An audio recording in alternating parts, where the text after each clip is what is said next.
Welcome to the Motivational Library.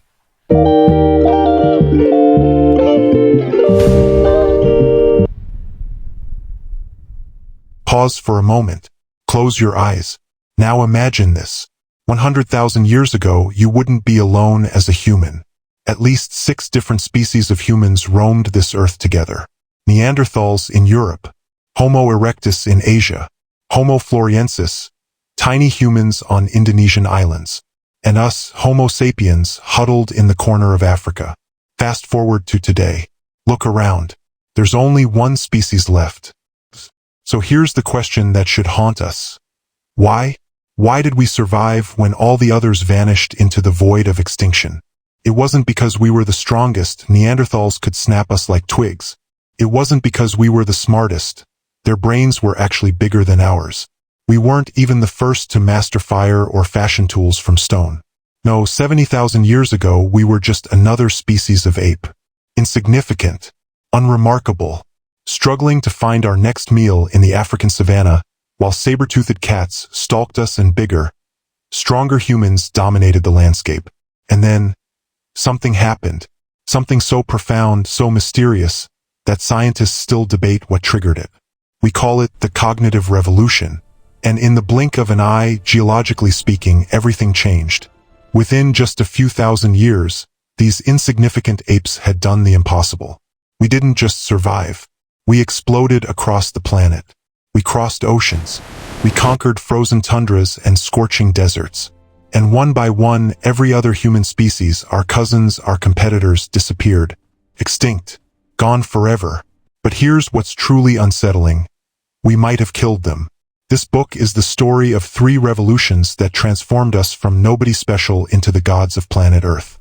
The cognitive revolution gave us something no other animal possesses: imagination. The power to believe in things that exist only in our minds. The agricultural revolution 10,000 years ago was supposed to make life easier. Instead, it might be the biggest con job in history, enslaving us to wheat fields and creating a world of hierarchy, war, and suffering. And the scientific revolution of the last 500 years has turned us into something almost unrecognizable. We've split the atom. We've walked on the moon. And now we stand on the brink of re-engineering life itself. By the end of this journey, you'll understand why humans rule Earth while our primate cousins are locked in zoos. How we built religions, nations, and empires from nothing but shared myths and collective fantasies. Why farming, the thing that supposedly civilized us, might have been humanity's greatest mistake. And what terrifying and magnificent possibilities await us as we play God with our own biology. This isn't just a history lesson. This is the story of how insignificant apes became the most powerful, and perhaps the most dangerous, force this planet has ever known. And it's the story of what we might become next. So take a breath. Settle in. Because we're about to travel through 100,000 years of human history, from forgotten African plains to the edge of tomorrow. Let's begin at the very beginning, when humans were nobody special. Chapter 1: The Cognitive Revolution. 70,000 years ago, something happened inside the human mind. Something so strange, so impossible to fully explain, that it borders on the miraculous. A spark ignited in the brain of Homo sapiens, and with it, we gained a power no creature on Earth had ever possessed. We learned to imagine. This is the cognitive revolution, and nothing would ever be the same again. Picture early humans before this moment. We were nobodies, just another species of African ape, huddling together in small bands of maybe 20-30 individuals. We hunted rabbits. We scavenged rotting carcasses that lions left behind. We cowered in caves when the real predators came out at night. We were not apex predators. We were lunch. Lions ruled the savanna. Eagles owned the skies. We were stuck somewhere in the middle of the food chain, hungry, scared, and utterly ordinary. And then, everything changed. Suddenly, and we still don't fully understand how or why, we developed the ability to speak about things that don't exist. Let that sink in for a moment. Every animal on Earth can communicate about reality. A monkey can screech, "Lion, run!" A bee can dance to show others where flowers are. But only humans, only us, can say, There is a spirit living in that mountain, and if we sacrifice a goat to it, the spirit will protect us from our enemies. Does the spirit exist? No. Can you see it, touch it, measure it? Of course not. But here's the miracle. If everyone believes it exists, it becomes real. Not physically real, but real in its power. Real in what it makes people do. This ability to create and believe in shared fictions is the most powerful force in all of human history. Think about it. A chimpanzee can cooperate with maybe 50 other chimps, because chimpanzee cooperation is based on personal relationships. Every chimp has to personally know every other chimp. That's Bob. I can trust Bob. That's Susan. Watch out. She's sneaky. But humans? We can cooperate with millions of complete strangers. People we've never met. People we'll never meet. How? Through shared myths. Through collective fictions. A Christian in Brazil and a Christian in South Korea have never met. They don't speak the same language. They've never shaken hands. But they'll cooperate, help each other, trust each other. Because they both believe in the same God, the same heaven, the same sacred book. Americans wave the same flag and pay taxes to the same government, even though most Americans will never meet each other, because they all believe in the United States of America. Does America exist? Can you dig it up? Can you see it from space? No. It's a story, a shared fiction. But because 300 million people believe in that story, it has the power to build armies, pass laws, and shape the world. Money, nations, corporations, human rights, justice, freedom. None of these things exist in nature. You can't find justice under a microscope. You can't touch Microsoft Corporation. Money is just fancy paper, or nowadays just numbers on a screen. But because billions of us believe in these fictions, they shape everything. They determine who eats and who starves, who is powerful and who is powerless, who lives and who dies. This is what made us different. This is our superpower. Lions are stronger than us. Eagles see better. Elephants remember better. Dolphins are more graceful. Ants cooperate in larger numbers. But no other species, can mobilize millions of strangers to build pyramids, wage wars, or fly to the moon based on shared myths that exist only in our imaginations. The cognitive revolution didn't just give us language. It gave us fiction, and fiction gave us everything else.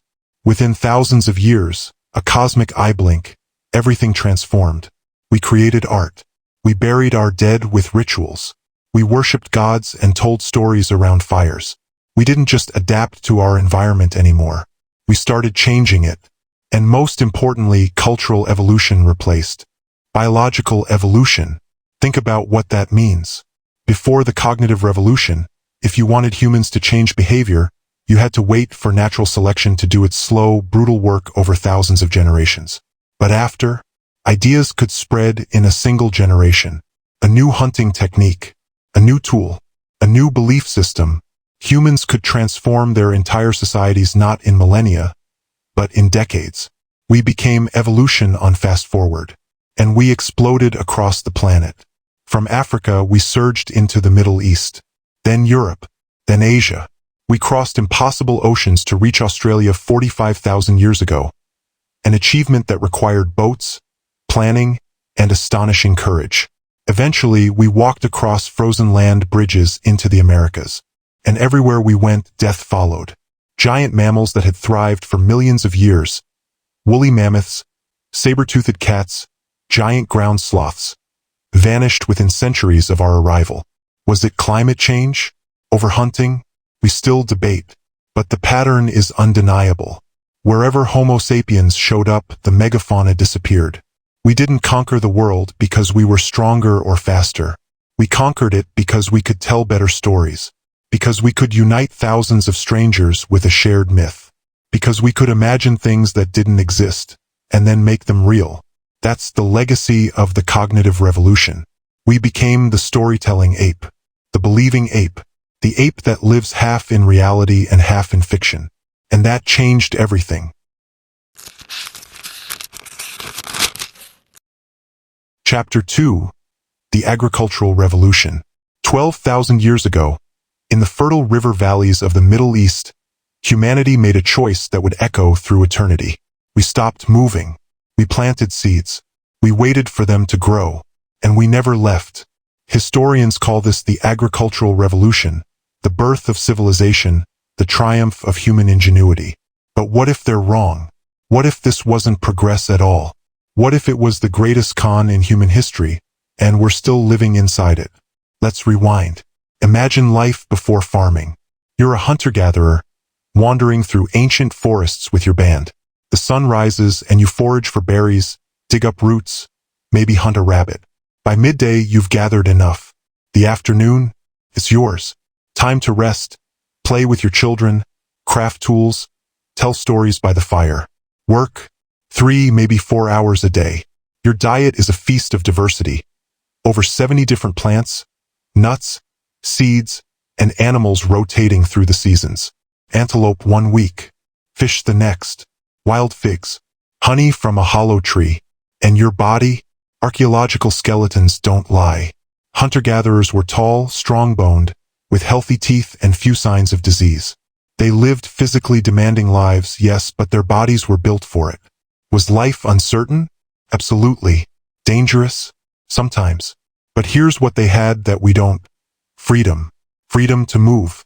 Freedom to choose. Freedom from masters. Now, let's fast forward to the first farmers. Picture yourself in that same river valley. But now you're bent over a field from dawn until dusk. Plowing. Planting. Weeding. Harvesting. Your back aches. Your hands bleed. The sun burns your neck. And what do you have to show for it? Wheat. Day after day. Wheat porridge for breakfast. Wheat bread for lunch. Wheat everything. Your diet, once a cornucopia, has collapsed into monotonous carbohydrates. Your teeth rot from the constant starch. You're shorter than your hunter-gatherer ancestors. Your spine shows herniated discs. Your bones are riddled with signs of nutritional deficiency and disease. You work harder, eat worse, live sicker. So why on earth did humans choose this? Here's the terrible truth. We didn't choose it for ourselves. Agriculture didn't make individual humans happier or healthier. It made there be more of them. A square mile of land can support maybe 1 or 2 dozen hunter-gatherers. But that same square mile, farmed intensively, can feed hundreds. Not better-fed people. Just more people. The agricultural revolution wasn't about quality of life. It was about quantity of humans. And here's where evolution springs its trap.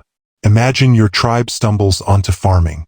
That first harvest looks miraculous. More grain than you've ever seen. So naturally you have more children. Why not? There's food for everyone. Those children survive.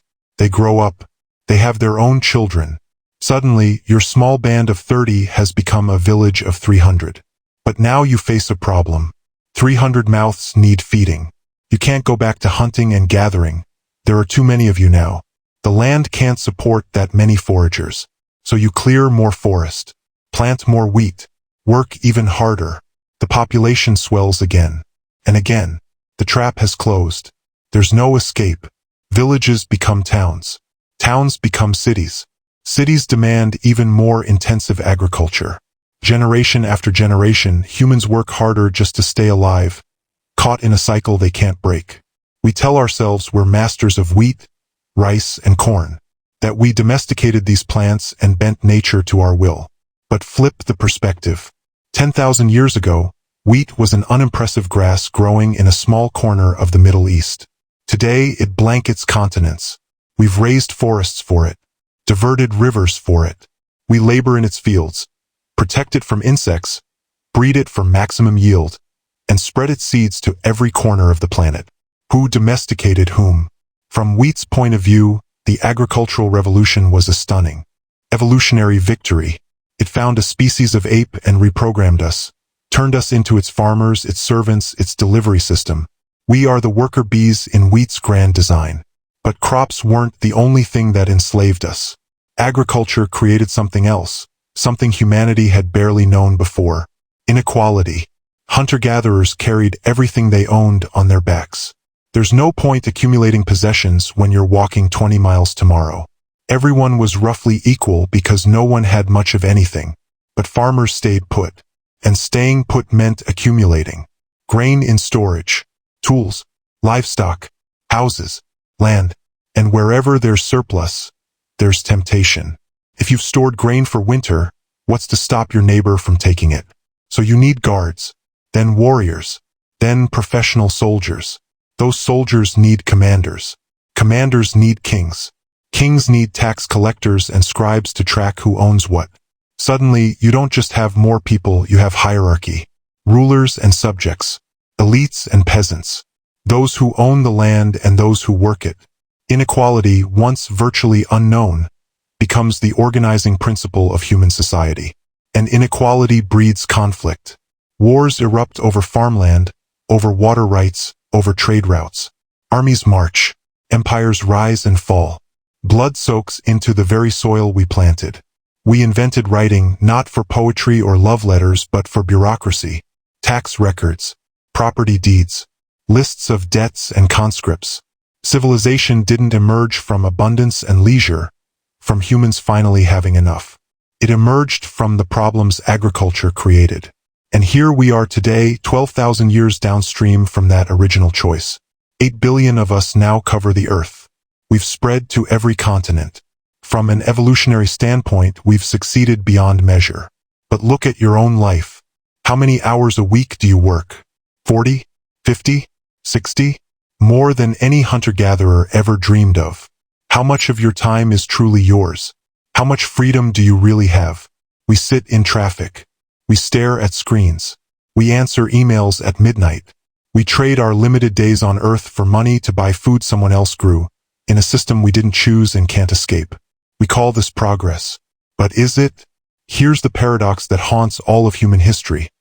What's good for the collective, more humans, spreading our genes, building civilizations, isn't necessarily good for the individual. We succeeded as a species. But did we succeed as people? The agricultural revolution turned us into the dominant force on the planet. We built pyramids and cities and empires. We bent the world to our will. But in doing so, we bent ourselves.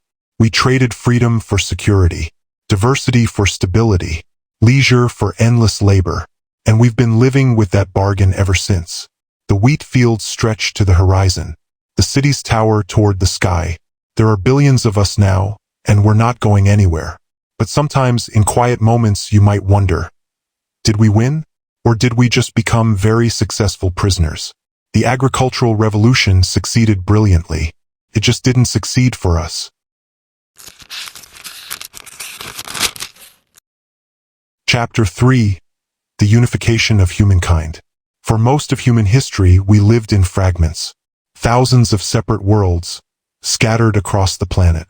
Each tribe, each village, each kingdom, a universe unto itself. Different languages, different gods, different laws, different stories about how the world works and what it means to be human. A person born in ancient China might live their entire life without ever meeting someone from India, just a few thousand miles away. They might as well have lived on different planets. But then, slowly, almost imperceptibly at first, something extraordinary began to happen. These separate worlds started merging. Through conquest and trade, through ideas and armies, the scattered pieces of humanity began clicking together like a vast, sprawling puzzle. Today, we live in an interconnected web that our ancestors couldn't have imagined.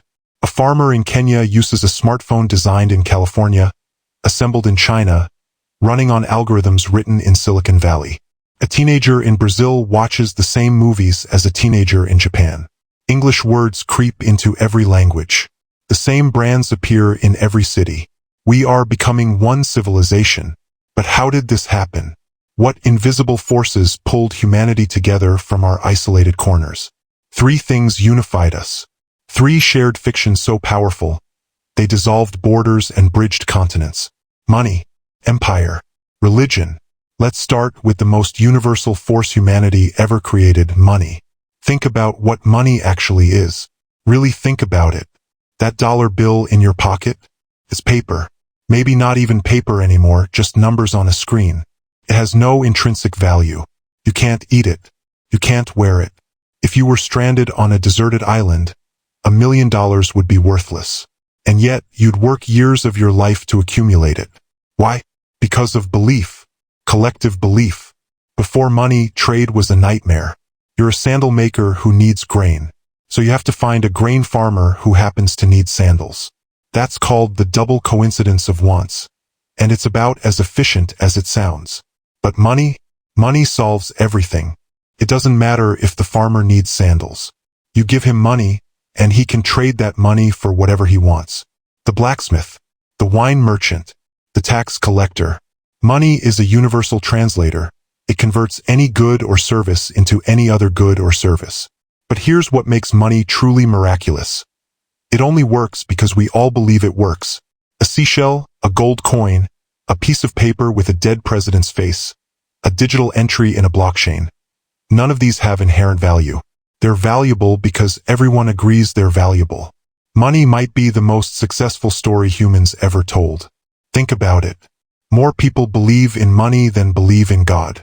More people trust the dollar than trust their own governments. An atheist and a priest, a communist and a capitalist, enemies from warring nations, they all agree on one thing. Money has value. This shared fiction connects strangers across the globe. A merchant in ancient Rome could trade with a merchant in ancient Persia using coins, even if they spoke different languages and worshipped different gods.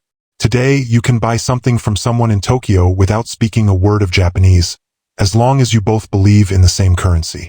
Money is trust made tangible, and it unified humanity more thoroughly than any army ever could. But armies tried. Oh, how they tried. Empire is the second unifying force. Now, we tend to think of empires as villains in history's story. And let's be clear, they were often brutal. Conquest means blood. It means subjugation, slavery, cultural destruction. The Romans enslaved millions. The Mongols burned cities to the ground. European colonizers devastated entire continents. But here's the uncomfortable truth. Empires also unified. Before the Roman Empire, Italy was a patchwork of feuding tribes speaking different languages. After Rome, one legal system, one language, roads, connecting every corner of the empire. A Gaul in France and a merchant in Egypt could do business under the same laws. The Chinese dynasties welded hundreds of distinct peoples into a single civilization.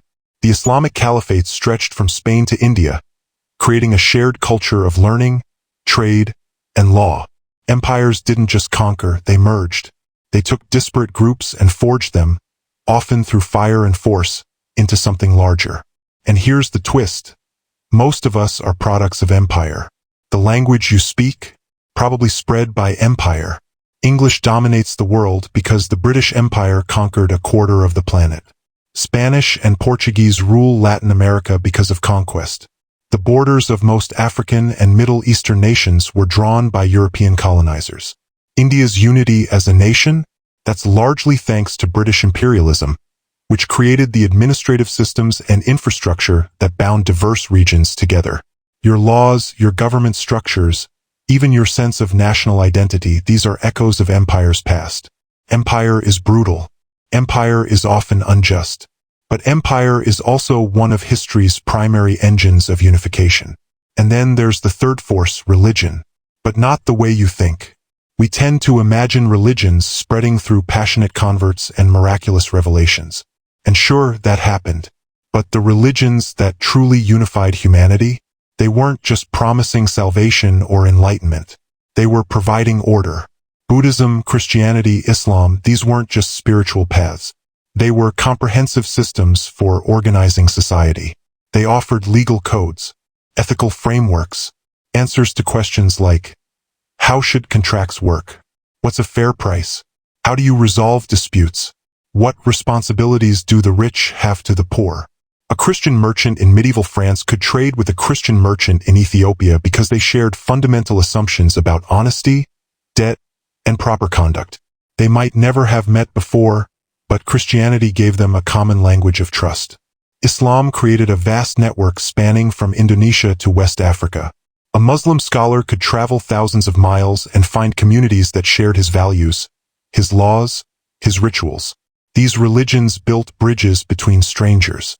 They created trust networks that spanned continents. Here's the pattern. The most successful ideas in history aren't necessarily true.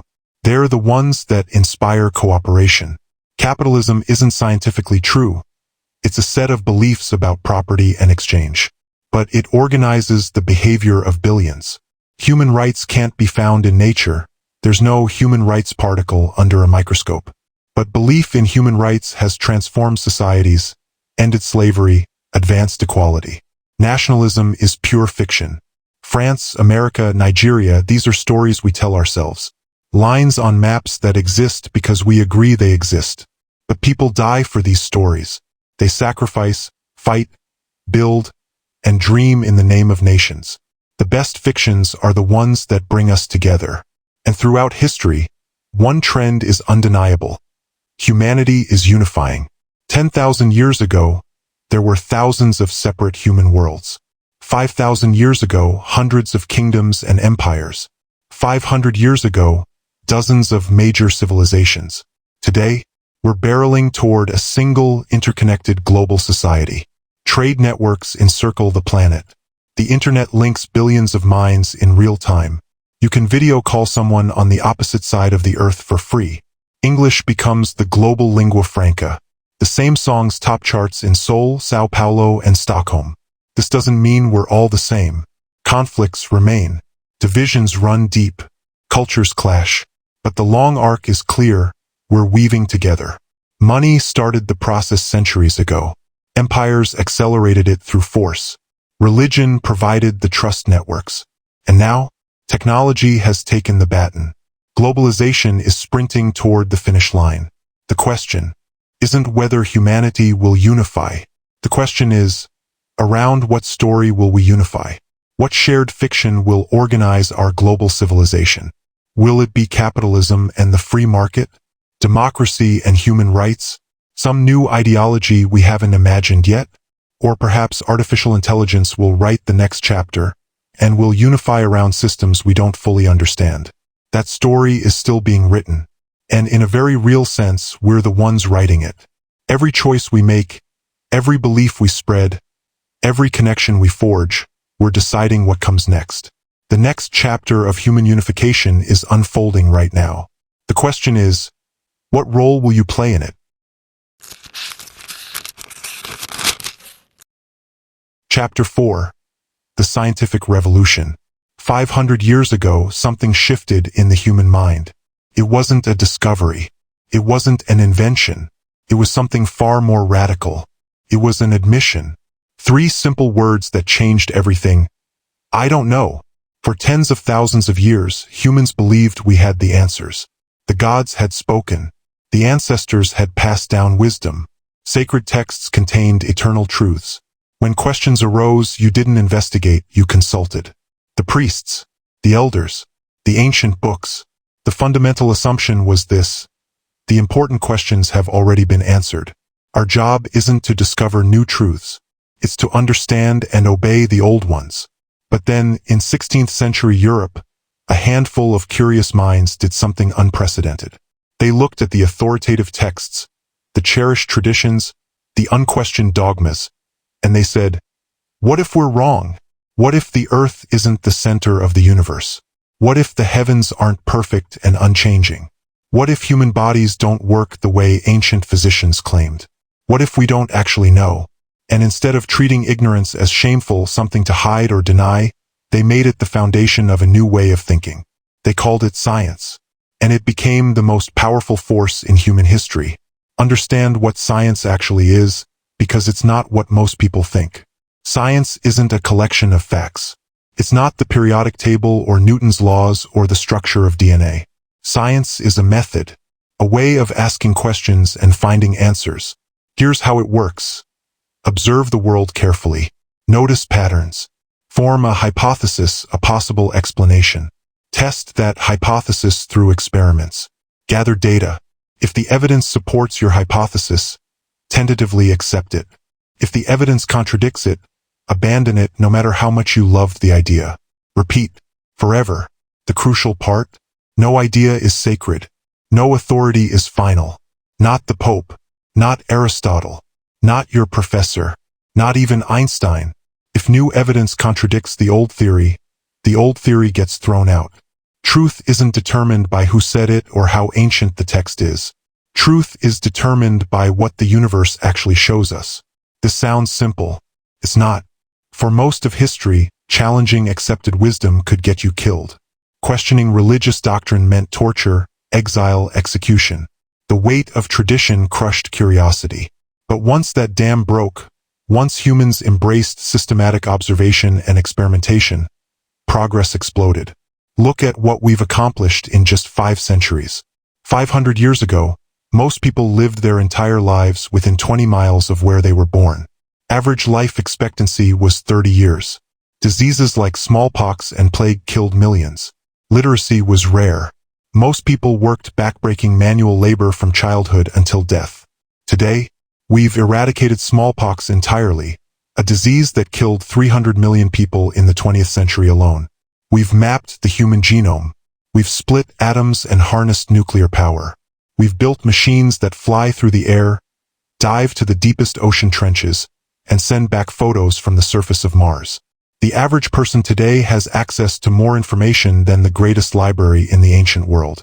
We carry devices in our pockets that connect us instantly to billions of other humans. We've extended human lifespan by decades. We've landed on the moon. We've connected the entire planet through a digital web of communication. In 500 years, we've gone from debating how many angels can dance on the head of a pin to peering at the moment of the Big Bang. All because we were willing to say, I don't know, let's find out. But here's the mystery that haunts historians. Why Europe?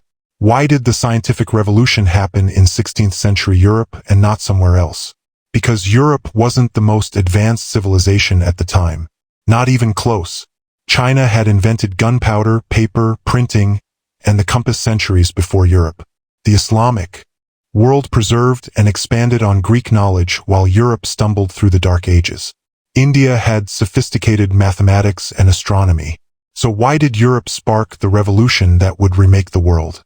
Harari's answer is uncomfortable but compelling, because European empires admitted their ignorance, and saw that ignorance as an opportunity. Think about how different civilizations approached exploration. When Chinese Admiral Zheng he led massive fleets across the Indian Ocean in the 15th century, the voyages were spectacular, but they weren't about discovery. They were about demonstrating Chinese power and collecting tribute. China already knew it was the center of the world. What was there to discover? But when European explorers sailed into unknown waters, they didn't know what they'd find, and that thrilled them. They brought scientists on their ships. They mapped coastlines obsessively. They documented strange plants and animals. They measured, collected specimens, recorded observations. European explorers saw the world as a book waiting to be read, not as a stage for demonstrating what they already knew.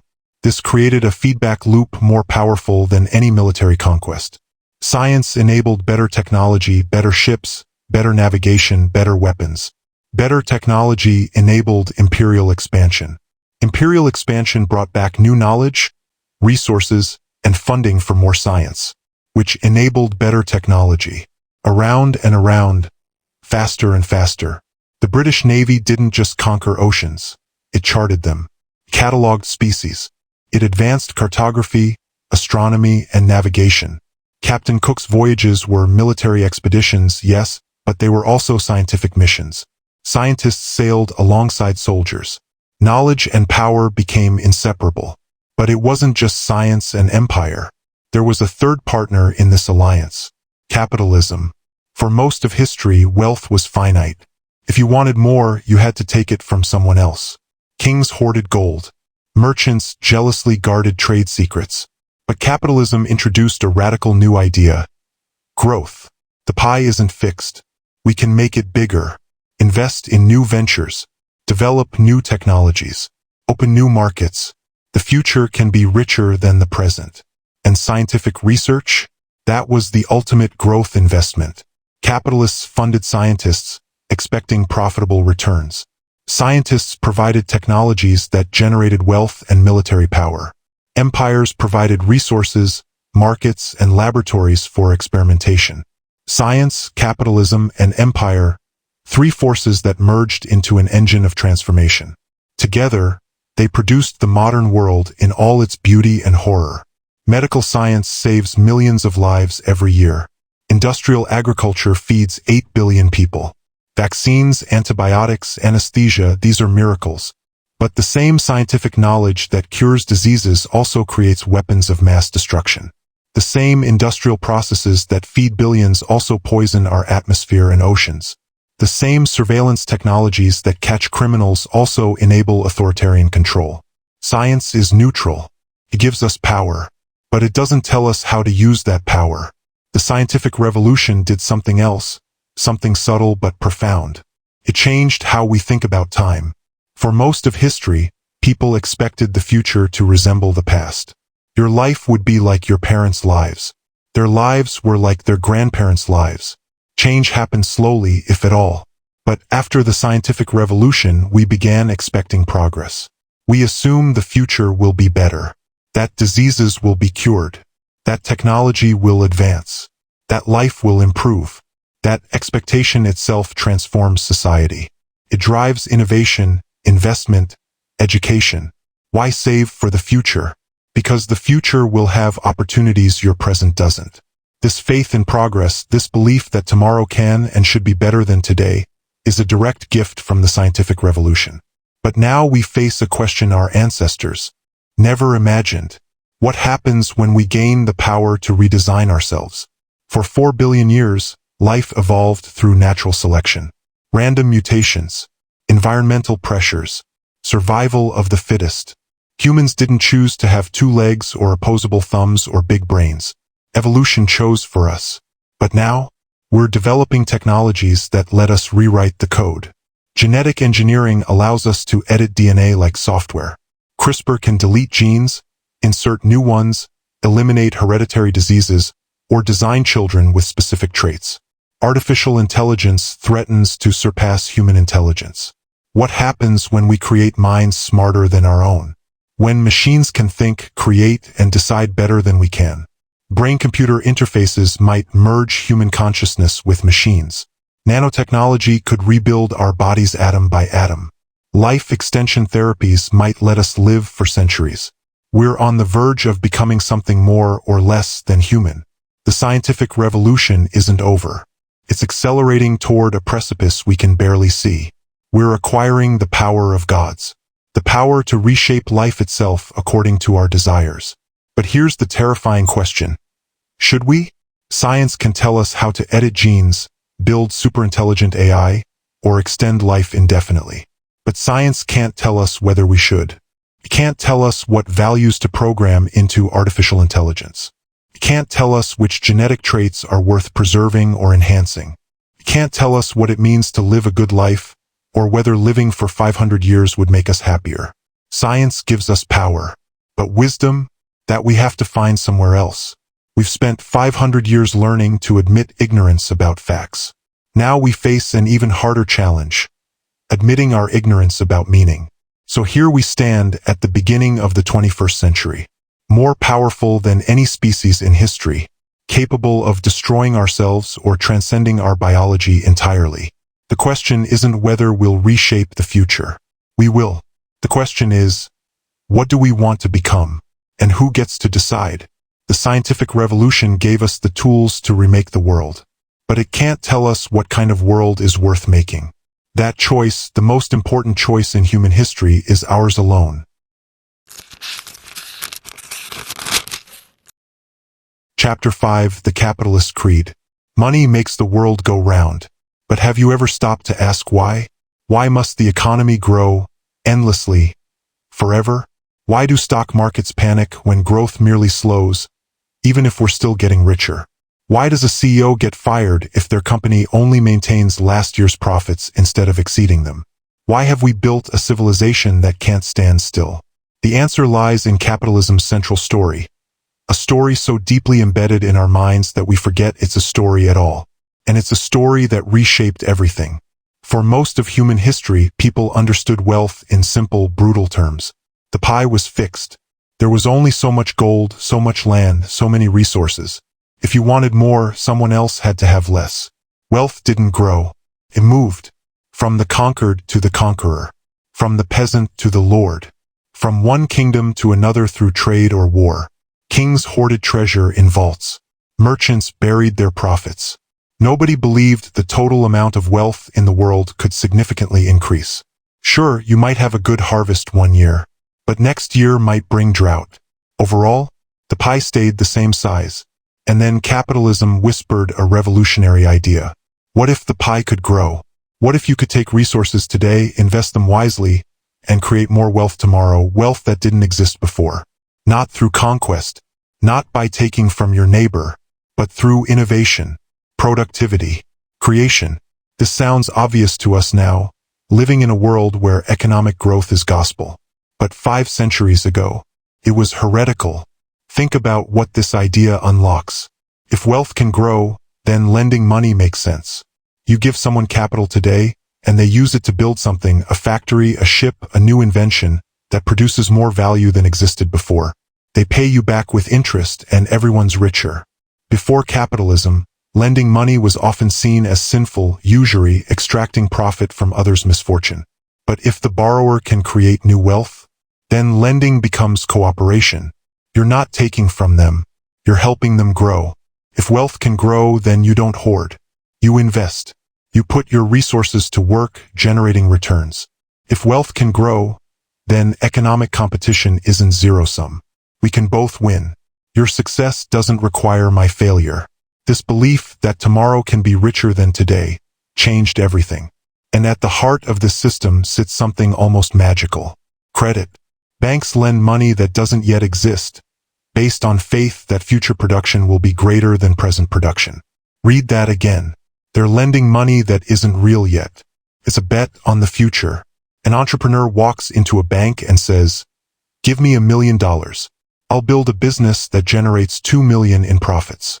The bank says yes, not because it has $1 million sitting in a vault, but because it believes the entrepreneur will create value that doesn't exist today. Governments issue bonds, borrowing trillions against tax revenues that haven't been collected yet, from citizens who haven't been born yet. The entire system runs on collective belief that tomorrow will be wealthier than today. And for 500 years, that belief has been correct. At least economically speaking. Look at the numbers. Global GDP has grown exponentially. Technologies have multiplied productivity beyond anyone's wildest dreams. A medieval king couldn't have imagined the standard of living an average person in a developed nation enjoys today. Central heating, antibiotics, air travel, smartphones, the internet. Capitalism has delivered material abundance unprecedented in all of human history. But at what cost? Here's what capitalism prioritizes above all else. Growth. A corporation exists to maximize shareholder value. That's its legal obligation. Not worker welfare, not environmental protection, not community benefit. Those things might happen, and sometimes they do, but they're incidental. If treating workers well increases profits, great. If dumping toxic waste into a river increases profits more, well, the logic is ruthless. Growth justifies everything. Companies destroy ecosystems for quarterly earnings. Workers are pushed to exhaustion to meet productivity targets. Resources are extracted at unsustainable rates because this year's growth can't wait for next generation's needs. And inequality? It's baked into the system. Those who own capital stocks, real estate, businesses, gain more from economic growth than those who only have labor to sell. Your paycheck might grow 3% per year, but assets? They can grow 8%, 10%, 15%. The rich get richer not because they're evil, but because capital compounds faster than wages. But there's something even stranger about capitalism.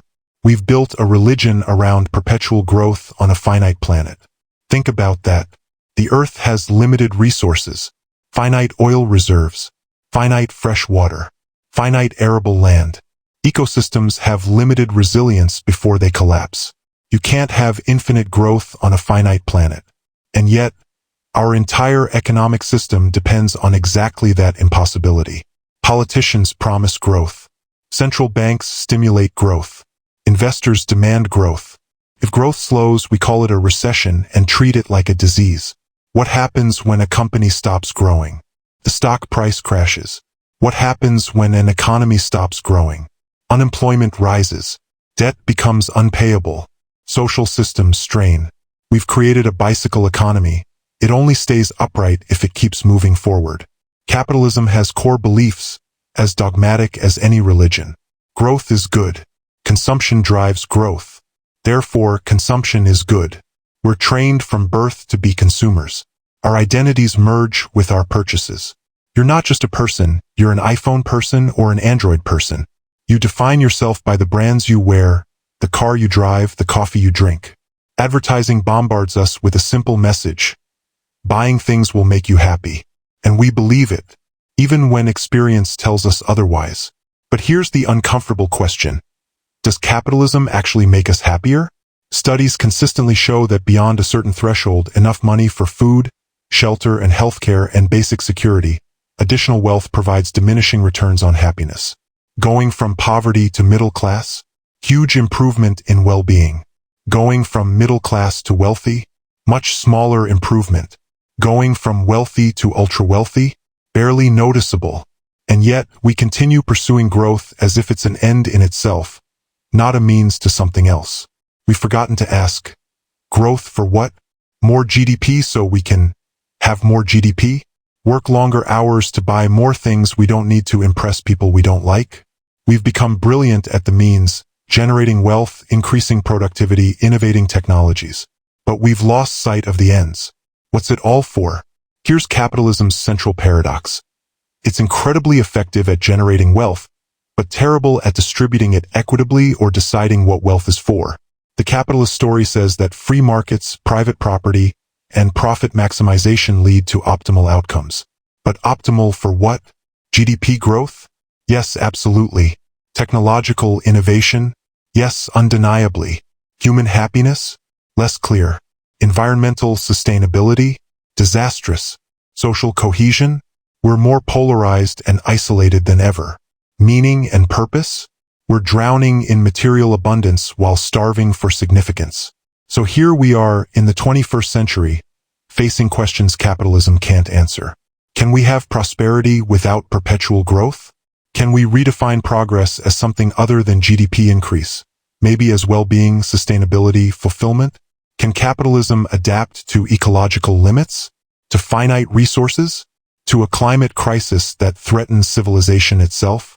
Or will capitalism's growth imperative drive us off a cliff, destroying the very systems that support life on Earth in pursuit of next quarter's profits? These aren't just economic questions.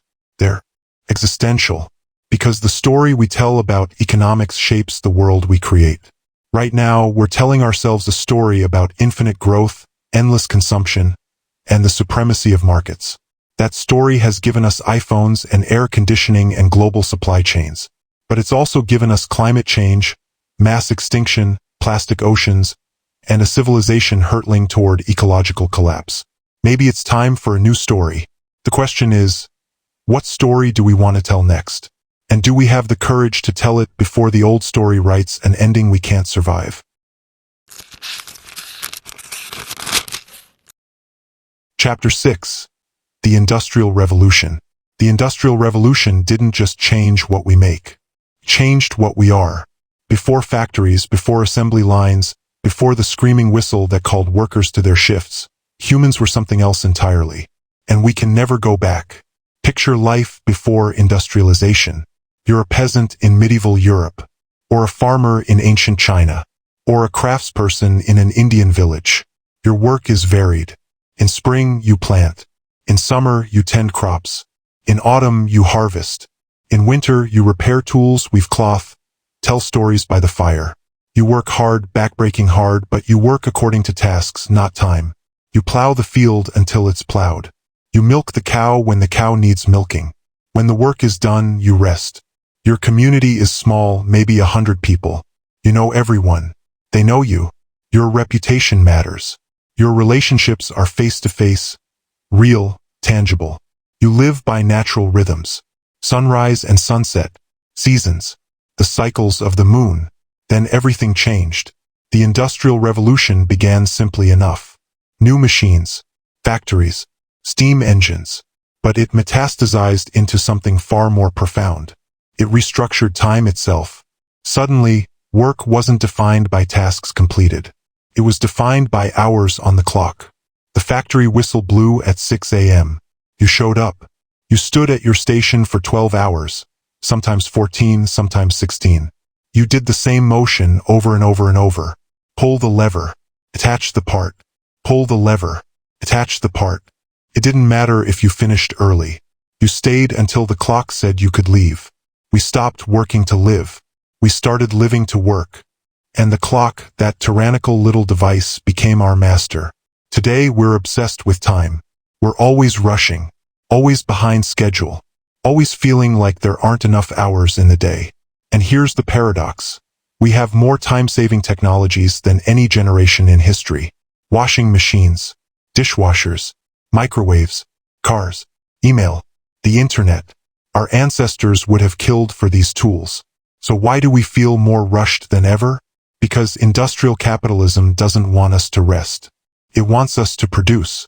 Those time-saving technologies didn't free us. They just raised the bar for what's expected. Now you can do more, so you must do more. The hamster will spins faster, but we're still on it.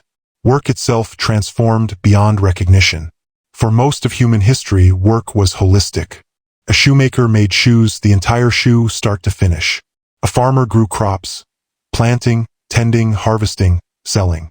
You saw the fruit of your labor. You understood what you were doing and why. But the Industrial Revolution introduced specialization. Adam Smith famously described a pin factory where one worker draws the wire, another straightens it, a third cuts it, a fourth sharpens the point. 18 separate operations to make a single pin. Why? Because it's more efficient. One person making pins from start to finish might produce 20 a day. But divide the labor and suddenly 10 workers produce 48,000 pins. Efficiency exploded. Meaning evaporated.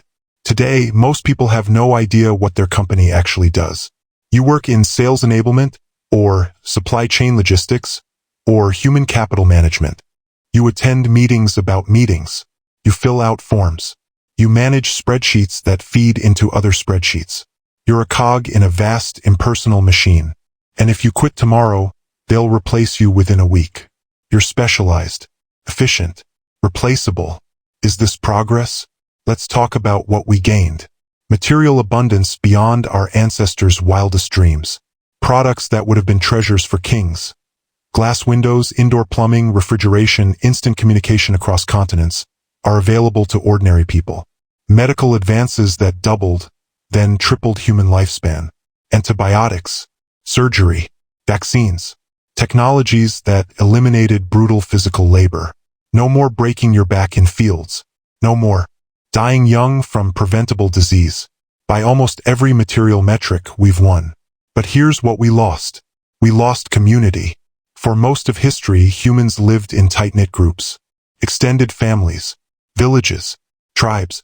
You knew your neighbors. They knew you. You relied on each other. When you needed help, the community showed up. When you succeeded, they celebrated. Today, most of us live among strangers. We don't know the people in the apartment next door.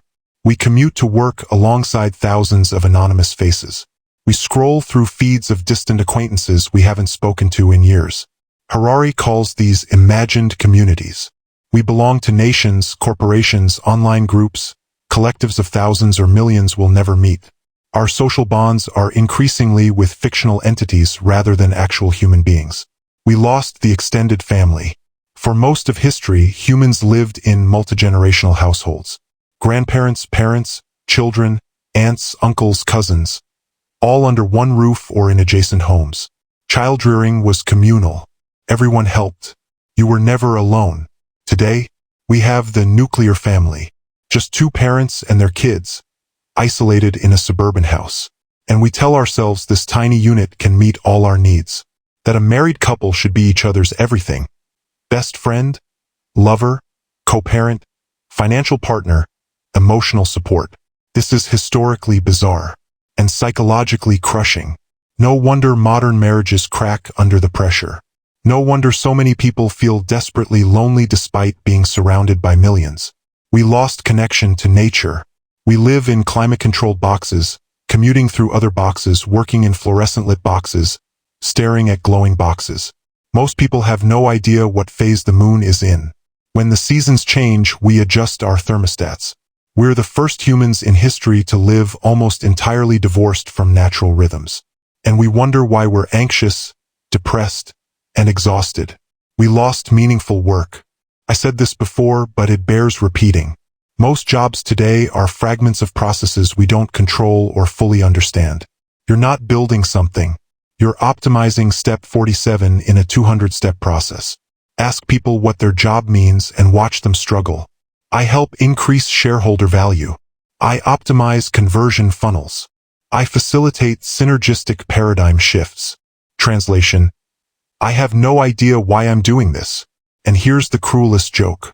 The promise was that machines would free us. The inventors of the Industrial Revolution genuinely believed this. Automate the drudgery, and humans could focus on art, philosophy, leisure, connection. But that's not what happened. Instead, machines enabled us to produce more, which created demand for more production, which required more work. We're more productive than ever, and more exhausted than ever. GDP has skyrocketed. But happiness? Mental health? Sense of purpose? We're richer and more miserable. Modern education reflects industrial values perfectly. Schools don't teach you to think. They teach you to comply. Sit in rows. Follow instructions. Memorize information you'll forget next week. Take standardized tests. Receive grades that rank you against your peers. Sound familiar? It's training for the factory floor or the corporate cubicle. Obey authority. Meet deadlines. Accept hierarchy. Don't ask too many questions. We call this preparing students for the real world. But what if the real world is insane? So here we are. Humanity is collectively more powerful than ever. We've split atoms, mapped genomes, walked on the moon, connected the entire planet through invisible networks. But individual humans feel small, powerless, controlled by vast systems we don't understand and can't influence. You didn't choose the economic system you were born into. You didn't design your education. You don't control your employer's strategy or your government's policies. You're a passenger in a machine that's driving itself. The question is, what happens next? Are we moving toward a post-industrial society that restores meaning, community, autonomy? Or are we deepening industrial logic, more specialization, more automation, more surveillance, more control?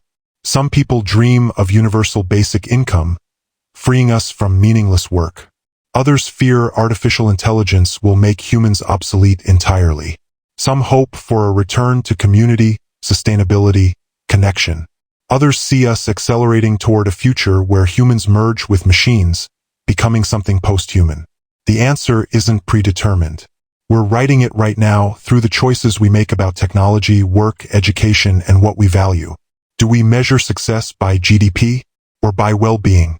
Do we optimize for efficiency or for meaning? Do we want to be cogs in a machine or something more? The Industrial Revolution made us powerful. The question is, did it make us human? Or did it turn us into something else, efficient, productive, replaceable units in a vast impersonal system? And if we don't like the answer, can we still change it?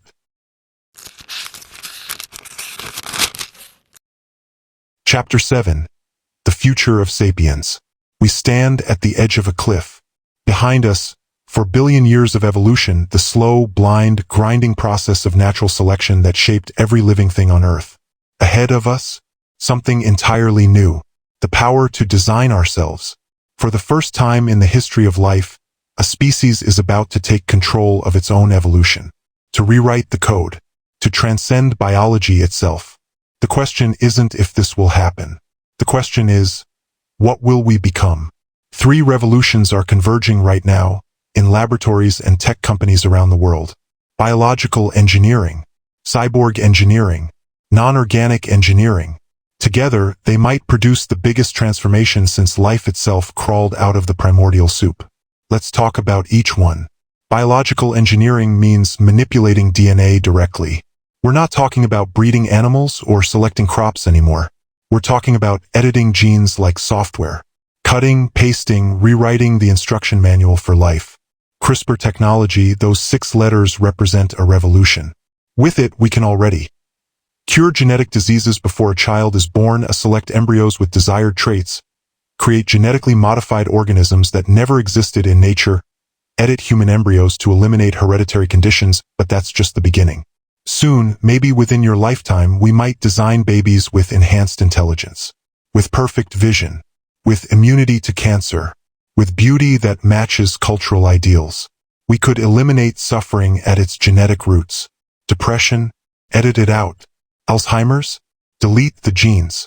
Aging itself, perhaps we can turn it off. We could extend lifespans indefinitely. Not just living to 100 or 120. We're talking about 200, 500, maybe forever. We could create entirely new life forms, organisms engineered for specific purposes. Bacteria that eat plastic. Trees that glow in the dark. Animals that never existed in evolution's wildest dreams. We're becoming the authors of life itself. Cyborg engineering means merging humans with machines. This isn't science fiction. It's happening now. We already have cochlear implants that restore hearing. Artificial hearts that keep people alive. Brain-computer interfaces in experimental stages that let paralyzed people control robotic arms with their thoughts. But we're accelerating. Imagine memory chips implanted directly into your brain. You could download languages, skills, entire libraries of knowledge. Imagine mechanical enhancements to your body. Superhuman strength. Vision that sees infrared. Reflexes faster than any natural human. Imagine consciousness itself uploaded to computers. Your mind, your memories, your personality, your sense of self, transferred to a digital substrate that could exist for millennia. Are you still human if half your brain is silicon? If your body is mechanical? If your consciousness runs on servers? Where's the line? Non-organic engineering means creating completely non-biological intelligence. Artificial intelligence. Right now, AI can beat humans at chess, at Go, at diagnosing diseases from medical images. It can write poetry, compose music, generate art. But we're building something far more advanced. Artificial general intelligence. AI that can think, reason, and learn in any domain just like humans. And once we cross that threshold, once AI matches human intelligence, it won't stop there. It will keep improving. Exponentially. Within years, maybe months, it could surpass us in every conceivable way. At that point, what are humans? The smartest species? Not anymore. The pinnacle of intelligence? We've been dethroned. We might become obsolete. Pets for our AI overlords. Or perhaps we'll merge with AI, uploading our consciousness and transcending biology entirely. This isn't distant future speculation. These technologies are emerging right now. The question isn't whether they'll develop. They will. The question is, how will we use them? And who will control them? And that's where things get terrifying. Let's talk about the ethical nightmare we're walking into. If we can design babies, what traits should we select? Intelligence sounds good. Who wouldn't want a smarter child? But what about obedience? Should we engineer children who never rebel? Who always follow orders? What about beauty? Do we create a world where everyone looks like a supermodel? What happens to diversity? To uniqueness? Who decides what's desirable? You? The government? Corporations? The highest bidder? If enhancements are expensive, and they will be, what happens to equality? Right now, inequality is economic. Some people have more money, better opportunities, nicer things. But genetic and cybernetic enhancements create biological inequality. Imagine a world split between enhanced humans, smarter, stronger, healthier, living for centuries, and unenhanced humans with normal lifespans and ordinary abilities. We won't just have different classes. We'll have different species. And history shows us what happens when one group sees another as inferior. If we extend lifespans dramatically, who gets to live forever? If it costs $1 million to stop aging, only the rich will be immortal. Inequality won't just be about wealth anymore. It'll be about time. Some people get 200 years. Others get 70. How does society function when the powerful never die? When they accumulate centuries of wealth, influence, and control? When young people have to wait lifetimes for opportunities because the old never retire, never relinquish power?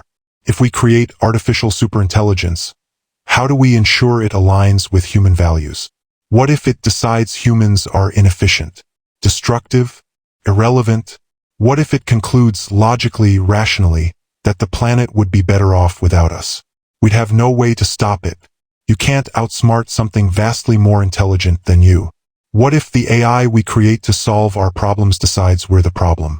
What if enhanced humans decide unenhanced humans are inferior? History is full of atrocities committed when one group dehumanizes another. Now imagine that divide isn't cultural or racial, it's biological, measurable, undeniable. They're literally less intelligent, weaker, shorter-lived. Why should they have the same rights? Where does that logic lead? And here's the deepest question of all. What if these technologies destroy what makes us human? Suffering gives meaning to joy. Death gives urgency to life. Limitation forces creativity. If we eliminate all suffering, do we eliminate meaning?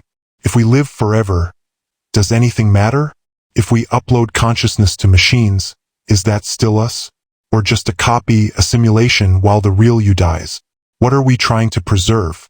And what are we willing to lose? Harari argues we're catastrophically unprepared for these questions. Our technological power is increasing exponentially. Our wisdom is crawling forward at a snail's pace. We can manipulate genes before we understand consciousness. We're building AI before we've even defined intelligence.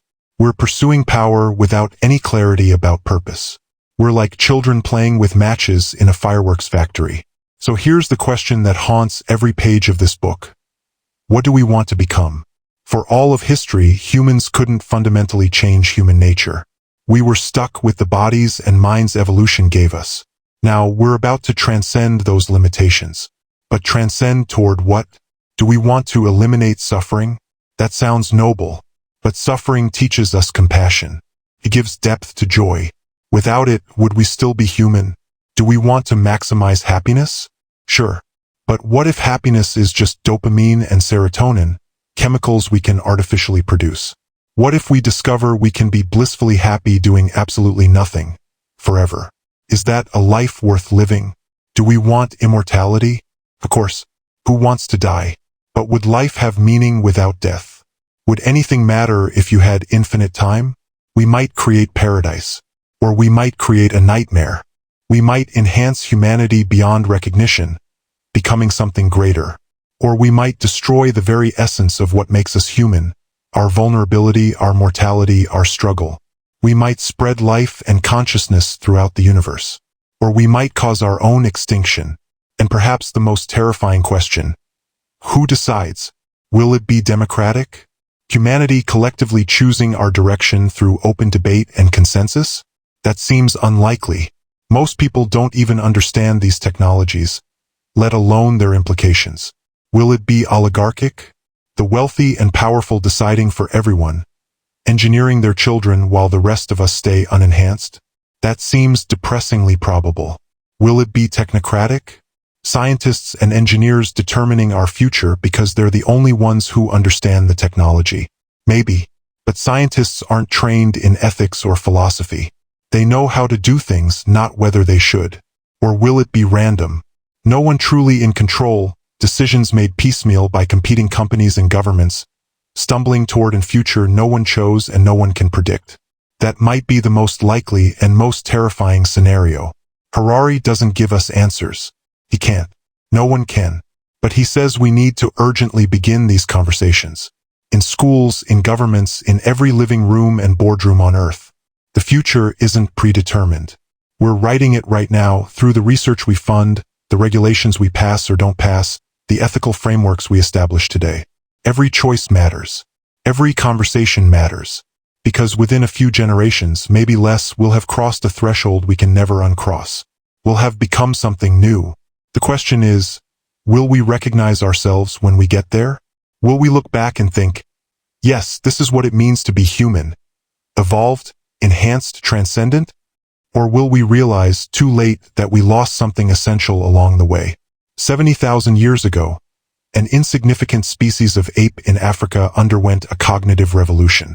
We learned to imagine, to believe in fictions, to cooperate in vast numbers, and we conquered the earth. 12,000 years ago, we settled down to farm. We built civilizations. We enslaved ourselves to wheat and to hierarchies of our own making. 500 years ago, we admitted our ignorance and began the scientific revolution. We unlocked nature's secrets. We gained power beyond our ancestors' wildest dreams. And now we stand at the threshold of the final revolution. The revolution that will determine not just how we live, but what we are. Homo sapiens has ruled this planet for 70,000 years. But Homo sapiens might not rule for much longer. We're about to become something else. Homo Deus, Homo Technicus, Homo Transcendentis, or maybe just obsolete. The choice, if we even have a choice, is ours. What will we become? That's the question that will define this century, and possibly the fate of all conscious life in the universe. The end, or the beginning? Chapter 8. Finding Meaning in a Meaningless Universe. Let me tell you the most uncomfortable truth in all of human history. There is no inherent meaning to your existence. You are not special in cosmic terms. The universe doesn't care about you. It doesn't care about humanity. It doesn't care about anything. All our grand narratives, our religions, our ideologies, our values, our sense of purpose are fictions. Stories we invented to make sense of a senseless universe. We are accidents. Beautiful, improbable, magnificent accidents. But accidents nonetheless. This sounds nihilistic, depressing, soul-crushing. But Harari argues it's actually liberating. Because if meaning isn't given, if it's not handed down from heaven or written into the fabric of reality, then meaning is chosen. You get to author your own story. For most of history, humans believed meaning came from external sources. God gave commandments. Follow them and your life has purpose. Nature established order. Find your place in it and you'll know what you're meant to do. Traditions provided answers. The wisdom of ancestors told you how to live. You didn't create meaning. You discovered it. It was already there waiting for you. But then science came along and systematically dismantled every external foundation. There is no God in the scientific worldview, at least not one who intervenes in human affairs. No cosmic judge rewarding the righteous and punishing the wicked. Evolution has no purpose. It's just random mutation and natural selection, a blind process grinding forward without direction or goal. There are no natural laws dictating how humans should behave. Morality isn't written in our DNA or encoded in the stars. Everything we thought gave life meaning, gone. And we're left standing in the void, staring into the abyss. This creates what Harari calls the great decoupling, the separation between intelligence and consciousness. We're developing artificial intelligence at breathtaking speed. But here's the twist: intelligence without consciousness. We're creating entities that can solve problems, process information, make decisions, but they don't feel anything. They have no subjective experience, no joy, no suffering, no sense of self. Soon, we might create AI far more intelligent than any human who ever lived. But will it be conscious? And if not, what does that mean for the value of consciousness? Think about it.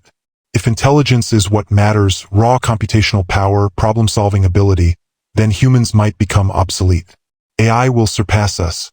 We'll be the dumb ones.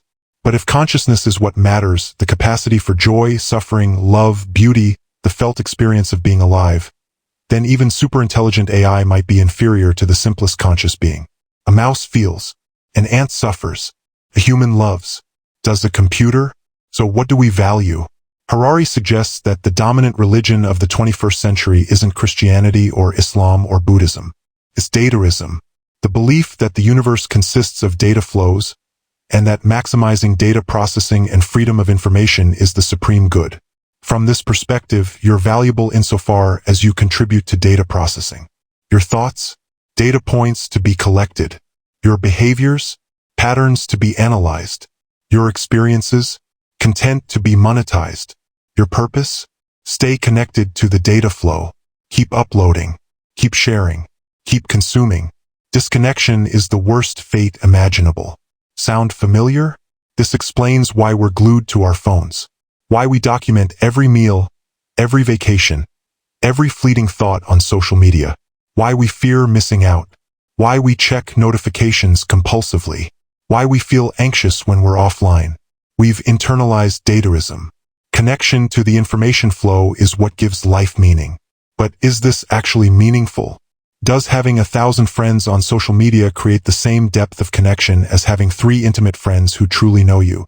Does documenting every experience enhance the experience, or diminish it by turning it into content? Does access to infinite information make us wiser, or just more distracted, drowning in a sea of data we can't process? Are we living, or are we just generating data? Harari doesn't tell you what should give your life meaning. He can't. No one can. That's your choice. But he warns against unconsciously adopting whatever story your culture sells. Question the narratives. Examine your assumptions. Don't let algorithms decide what you value. Don't sleepwalk through life, following scripts written by advertisers, politicians, and tech companies optimizing for engagement metrics. Wake up. Choose consciously. Here's the challenge of our age. We have unprecedented power and freedom, but decreasing consensus about what to do with them. We can cure diseases, but we can't agree on what health means. Is it the absence of illness? Or something deeper, wholeness, balance, vitality? We can enhance intelligence, but we can't define wisdom. Is wisdom just processing information faster? Or is it something else? Discernment, compassion, understanding? We can extend life, but we struggle to identify what makes life worth living. More years doing what? For what purpose? We've gained the power of gods, but we've lost the wisdom of sages. Perhaps this is the final insight of Sapiens. Knowing history doesn't tell you what to do, but it does free you from the tyranny of assuming the present is inevitable. Everything about modern life, nations, corporations, money, human rights, gender roles, career paths, these are all human creations. They didn't fall from the sky. They aren't laws of nature. We invented them, and if we invented them, we can change them. You are not bound by the past. You are not determined by your genes, your culture, or your circumstances. You are a conscious being with the capacity to reflect, choose, and create meaning. The question isn't, what is the meaning of life?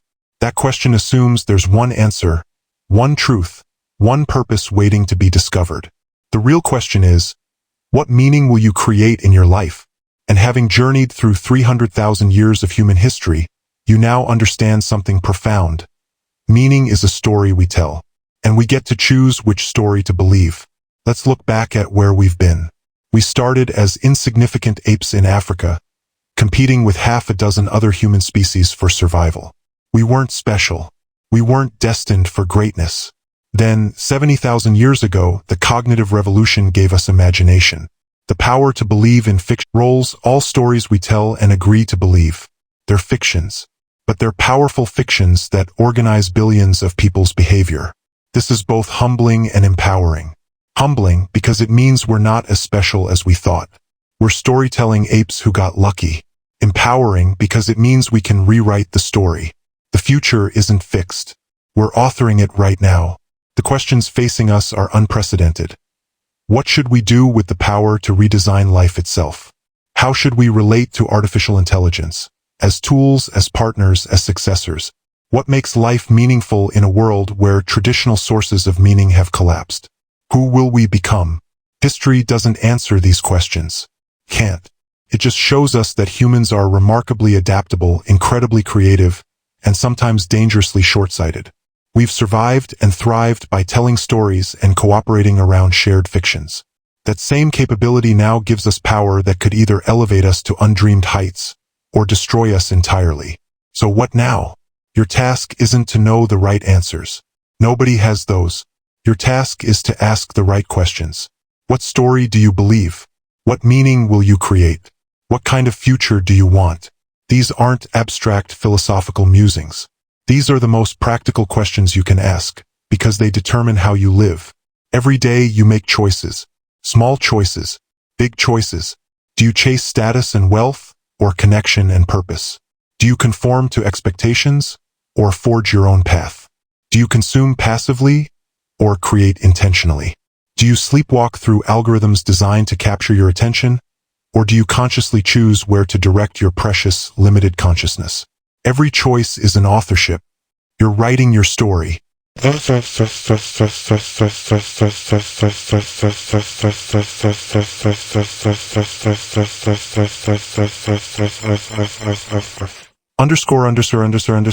Remember, we are Homo sapiens.